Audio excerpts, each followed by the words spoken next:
Hey guys, it's Sam, and this is my October wrap-up. I know these are very delayed.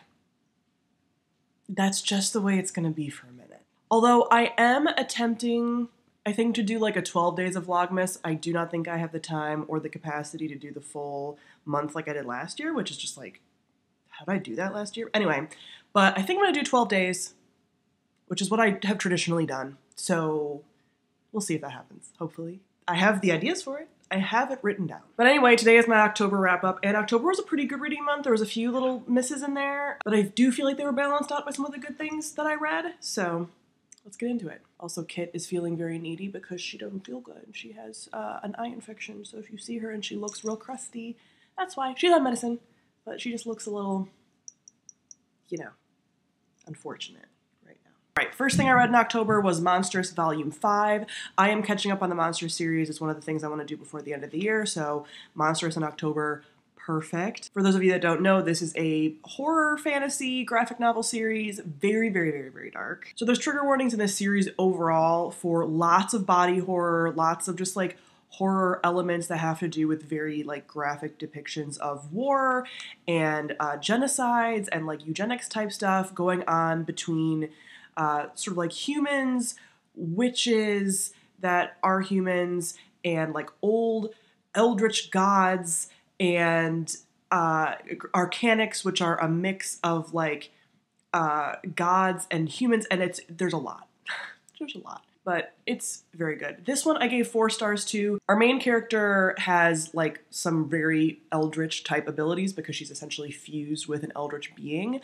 And her story continues to evolve, and we're continuing to get sort of answers or closer to answers about her powers, about her history, about the history of this world, about people that she's connected to. So this series continues to be excellent, and this was a 4 out of 5 star volume. Then I read Hare House by Sally Hinchcliffe. This is a book that I picked up when I was in Scotland last year around the Halloween time, and this was all over there because this is a Scottish author. It's taking place in Scotland, and it's this like gothic Scottish horror. So I was like, hell yeah. And the whole thing is that this woman goes to live in Hare House or close to Hare House. She basically goes to live in the Scottish countryside near this place that they deem Hare House, which I will tell you, this is revealed very early on. It's because the house is full of stuffed hares.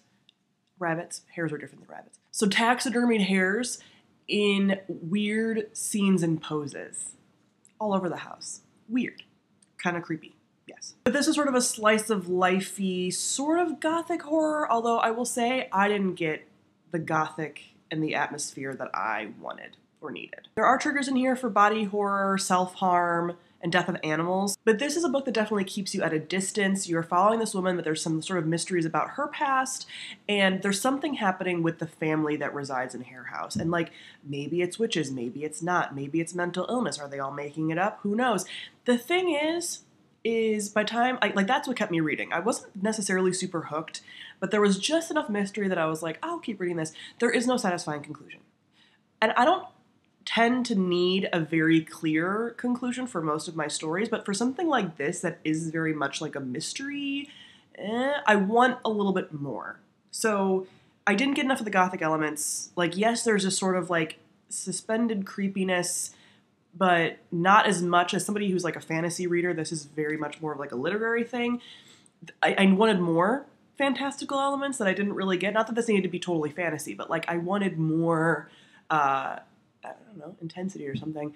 And this was just very like kind of bland. And then the ending was just very unsatisfactory for having to sit through the whole story. So I give this 2 out of 5 stars. I think there was elements of the writing that there was like some really good lines, and the atmosphere was really good. Like you felt a lot of it takes place in winter. Like it's just kind of chilling in that way, but the actual plot and stuff and this, like the things that we get told, kind of lackluster. I read The Enchanted Hacienda by J.C. Cervantes. This is a sort of contemporary romance with magical elements in it. I listened to this on audio, and it is about a woman whose family owns a farm in, I think it's Mexico, and they have like flower abilities, like abilities attached to flowers. They make floral bouquets for people who know about their magic that like are basically spells, but they take a very long time. Like obviously they have to grow the flowers, whatever. Our main character doesn't have any abilities, but she has to go and like watch the farm because of some like family stuff that's happening, and she ends up meeting a guy who's like sort of connected to the farm in some way. Like his family knows about the farm and like they have a romance. This was just fine. This was cute. I will say that the magical elements weren't super hokey. What I have found for me personally with some romances that try to dip into like not a romantasy thing, but when it's like a contemporary romance that has magical elements that are just sort of like hand waved away, sometimes those magical elements seem like so hokey and so like, I don't know, just over the top in a way that really pulls me out of the story I found with other ones that I've read. And this was like just enough. Like it was very low magic, like just enough that was believable of like, okay, yeah, there could totally be like a farm that has like floral magic that not many people know about. Like it didn't require a lot of like world building or just hand waving it away. So that was cute, but like I gave it like a solid 3 stars. It was just fine. I don't find it very memorable, honestly. Like now that I finished it, it's just kind of like, I don't remember the characters' names, really. And it was just, like, fine. Which is how I felt about a lot of romances lately, so, like, I'm not shocked. Then I read Wild and Wicked Things by Francesca May. This is a historical fantasy that's sort of inspired by elements of The Great Gatsby, but sapphic and with witches. Yeah. So our main character, Annie, goes to Crow Island, which is very ensconced in magic and like witches and whatever, but witchcraft and stuff is outlawed, but people still use witchcraft for like drug type stuff. So you're still getting that like roaring 20s element of like it's prohibition and whatever.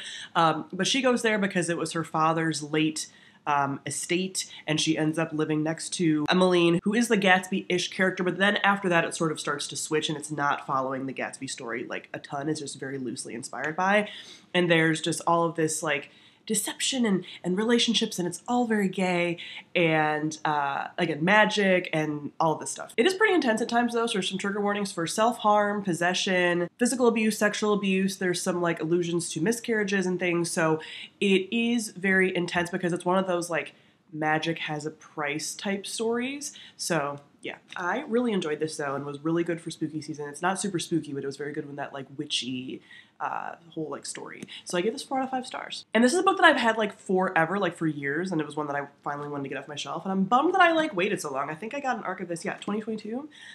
So it would have probably really gotten it in 2021. Oh my gosh, I can't, I have to stop doing that. This was very fun. Then I read one of my favorite books of the year so far, and that is Starling House by Alex E. Harrow. Alex E. Harrow can be so hit and miss for me, but when she hits, so good. This is a contemporary gothic sort of fantasy mystery that follows the main character of Opal, and she lives in this small town in, I think it's Kentucky, or it's sort of like Appalachia area.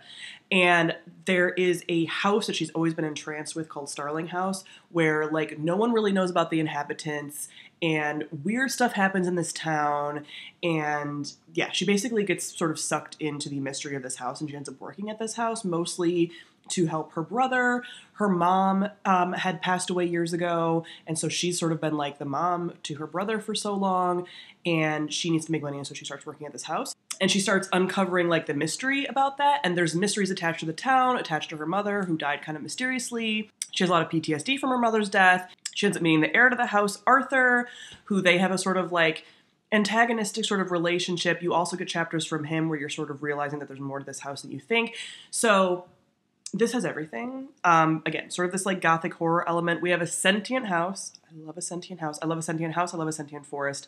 There is history attached to, like capitalism and like slavery and just horrible abuse of power by people in power that magic gets sort of attached to, and like vengeance and things. Starling House is also attached to this legacy of children's books that are very creepy because one of the former inhabitants wrote those books, and so then there's this element of like fairy tale and what's real and what's not. So Alex E. Harrow, when she does like dark fairy tales attached to also like history in a way, perfect.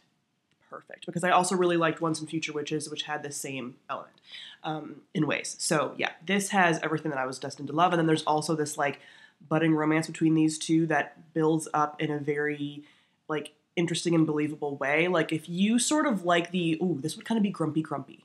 If you kind of like a grumpy pairing, this is them. Black Cat Doberman kind of energy, I guess. Yeah, This can get a little dark because, again, gothic horror kind of elements. So there's triggers in here for death of family members, drowning, self-harm, like self-harm related to like magic and stuff. Lots of blood, body horror type stuff. So yeah, but if you can hang with all of that, I really loved this. I thought I was going to love it from the synopsis. I was not disappointed. Give this 5 out of 5 stars. Perfect for spooky season. Perfect for any season. And the last book that I read in October was unfortunately a disappointment, which was Ogres by Adrian Tchaikovsky. This was one of the novellas for the Hugo Award. I do have a full wrap-up of responding to the Hugo Awards. I think I had posted my predictions, and then I have to, like, still do my responses. I know, I'm very late in all of this. But Ogres is a novella that follows a character who is living in it seems like the future, where there are ogres who are basically in charge of all of the humans, but there's some mysterious things about humans where they're very short, they can't eat meat without getting sick, and, like, ogres are sort of seen as their gods.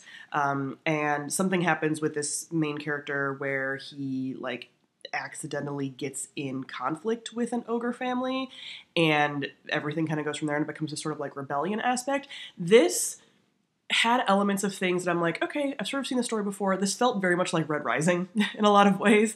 I think Adrian Tchaikovsky is a really good writer, but it just had things that I've seen this before, and it felt just very like not satisfying. Like there were elements of like things that were revealed, again, very sort of like sci-fi-y type stuff, but again, felt very like dystopian Red Rising. But it didn't feel like it added anything super different. It didn't really like relate to the characters much or like really feel for them a ton, just because it felt like a story I'd heard before told differently. So yeah, it was just kind of like fine. I mean, not even fine, like kind of bad. Like I didn't enjoy it. So I gave it 2 out of 5 stars, again, because Adrian Tchaikovsky is like a pretty decent writer. There's like elements of that were kind of interesting, but overall the plot was just like a little bland for me. Yeah, those are the books that I read in October. So comment below. Let me know what you read in October. I know we're a little behind. We're almost done with November. I'm filming this like the day after Thanksgiving, so I get it. But let me know how your October reading went, and I promise I'm catching up. Thank you all for watching, and I'll see all of you guys soon. Bye.